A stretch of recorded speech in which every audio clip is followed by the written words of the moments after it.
ओम नमः शिवाय. श्री शिवमहापुराण रुद्रसंहिता पार्वती खंड अध्याय 47. वधूवरांकडून एकमेकांचे पूजन. श्री गणेशाय नमः. ब्रह्मदेव नारदांना म्हणाले, हे मुने, त्यानंतर गिरिराज हिमालयाने प्रचलित रिवाजानुसार पार्वती आणि शिवजींना वेद मंत्रोच्चारपूर्वक उपस्नान घातले. त्यांच्या विनंतीवरून विष्णू आदी देव आणि मुनी त्यांच्या घरी गेले. त्यांनी शिवजींकडून पार्वतीसाठी वस्त्रे आणि आभूषणे आणली होती. पार्वतीच्या सख्यांनी आणि ब्राह्मणांच्या स्त्रियांनी तिला स्नान घातले. शिवजींकडून आलेल्या वस्त्राभूषणांनी तिला सजवले. मग निरांजनाने ओवाळले. त्यावेळी साजशृंगार केलेली ती वधू फारच सुंदर दिसत होती. ती मनाने शिवजींचे ध्यान करत होती. त्यासमयी हिमालयाच्या नगरात सर्वत्र प्रसन्नता, उत्साह आणि उल्हासाचे वातावरण होते. वरपक्षात आणि वधूपक्षात मोठा उत्सवच चालला होता. हिमाद्रीने ब्राह्मणांना यथाशास्त्र नानाविध दाने दिली. लोकांनाही बहुमूल्य भेटवस्तू दिल्या. आम्हा देवांच्या आनंदाला पारावारच नव्हता. आम्ही पार्वतीला वंदन केले आणि गिरिराजाची आज्ञा घेऊन शिवजींपाशी गेलो. लग्नाची वेळ होत आली तेव्हा राजपुरोहित गर्गमुनी हिमालयाला म्हणाले, पर्वतराज, आता नवरदेवाला आणि वरपक्षातील सर्व मंडळींना येथे बोलावून घ्या. तेव्हा त्यांचे मंत्री वाजत गाजत जानवशात गेले. त्यांनी शिवजींना नमस्कार केला आणि म्हणाले, हे प्रभू, कन्यादानाची वेळ जवळ आली आहे. तरी तुम्ही सर्वांनी मंडपात लवकरात लवकर येण्याची कृपा करावी. तो निरोप ऐकून वरपक्षात महामहोत्सवच होऊ लागला.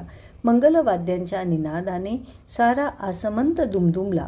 महर्षी वेदपठण करू लागले, गंधर्व गाऊ लागले, अप्सरा व देवस्त्रिया नृत्य करू लागल्या. शिवपार्वतीचा विवाह पाहण्याचे भाग्य लाभले म्हणून सर्वांनाच धन्यता वाटत होती. ते शिवजींच्या उत्स्फूर्त जय जयकार करू लागले. शिवजीही मनातून आनंदले होते, पण त्यांनी बाहेरून तसे दाखवले नाही.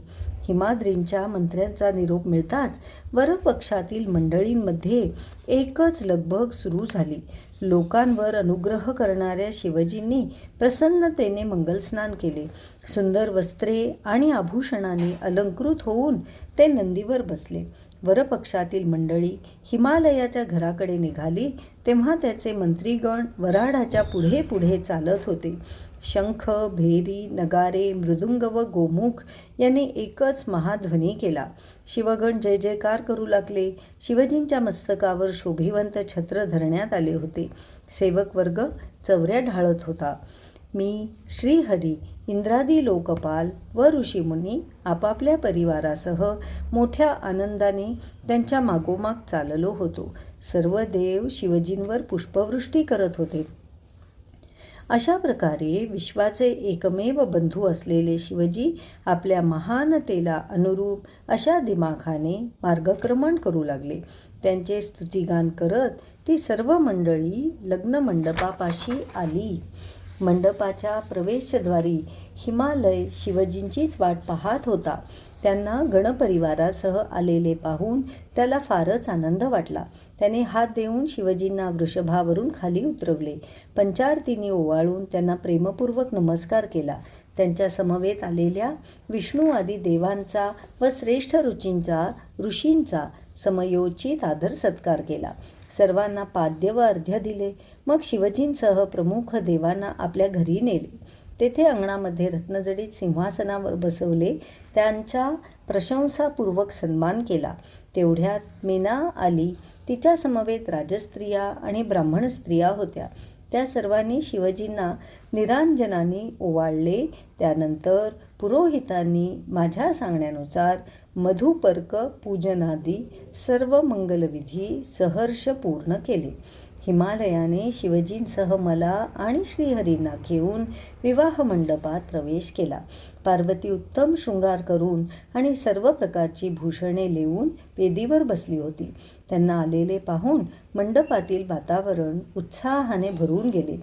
सर्व देव, देवता, ऋषी, मुनी, श्रेष्ठ ब्राह्मण, विद्वान, शिवगण हे सर्व शिवपार्वतीच्या विवाहाची उत्कटतेने वाट प्रतीक्षा करू लागले. कुलगुरू गर्ग तेथेच उपस्थित होते. लग्न घटका भरेपर्यंत पार्वती मनोमन शिवजींचेच ध्यान करत होती. लग्न मुहूर्ताच्या घटकाभर आधी गर्गांनी पुण्याह वाचन केले. पार्वतीच्या हातात उंजळभर अक्षता दिल्या. त्या तिने शिवजींच्या अंगावर वाहिल्या. नंतर दही, अक्षता, कुश आणि जल यांनी त्यांची पूजा केली. त्यासमयी ती भगवान शिवजींच्या दिव्य रूपाचे अवलोकन करत होती. ज्यांच्यासाठी आपण परमप्रीतीने एवढी कठीण तपश्चर्या केली, ते शिवजी आज आपल्या सन्मुख बसले आहेत, आपल्याशी विवाह करणार आहेत. या विचारांनी तिने मन मोहरून गेले होते. तिच्या मुखावरील प्रसन्न भाव सहज लक्षात येत होता. त्यानंतर माझ्या व गर्गमुनींच्या सांगण्यानुसार शिवजींनी लोकाचाराला अनुसरून पार्वतीचे पूजन केले. मग ते वेदीवर तिच्या शेजारी बसले. ते दृश्य फारच मनोहर होते. ते दोघे एकमेकांना अनुरूप होते. त्यांची एकत्रित शोभा फारच विलोभनीय दिसत होती. एकमेकांना पाहून त्यांना आनंद होत होता. त्या आनंदाच्या क्षणी लक्ष्मी आदी देवस्त्रियांनी, ब्राह्मणांच्या स्त्रियांनी आणि नगरातील स्त्रियांनी त्या दोघांना ओवाळले. अध्याय 47 समाप्त. ओम नमः शिवाय.